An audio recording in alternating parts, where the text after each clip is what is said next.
जो परिणाम से मुक्त है वही सच्चा योद्धा है। कुरुक्षेत्र की हवा धूल और तनाव से भरी है।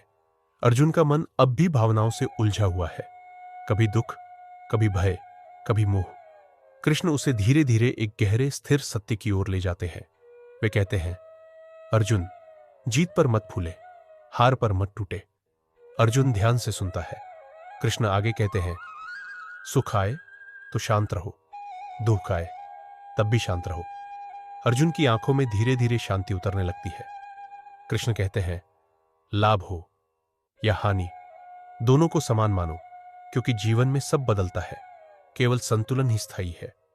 कुरुक्षेत्र के शोर के बीच कृष्ण का ज्ञान एक दिव्य शांति धारा की तरह बहता है। वे कहते हैं, जो परिणाम से मुक्त होकर कर्म करता है उसका कर्म पाप नहीं देता। अर्जुन का मन धीरे धीरे स्थिर होने लगता है।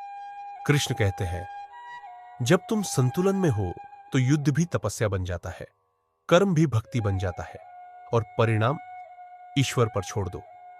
अर्जुन के भीतर एक नई स्पष्टता, एक नई स्थिरता उभरने लगती है। वह महसूस करता है, मुझे सिर्फ कर्म करना है, परिणाम की चिंता नहीं।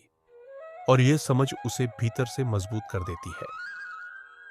और यही संदर्भ गीता के इस श्लोक में व्यक्त किया गया है।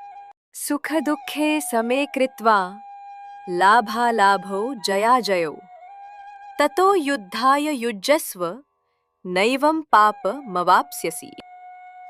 और इसका अर्थ है, कृष्ण कहते हैं, सुख दुख, लाभ हानि, जीत हार, इन सबको समान मानकर युद्ध करो अर्जुन।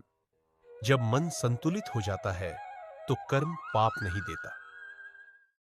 जय श्री कृष्ण।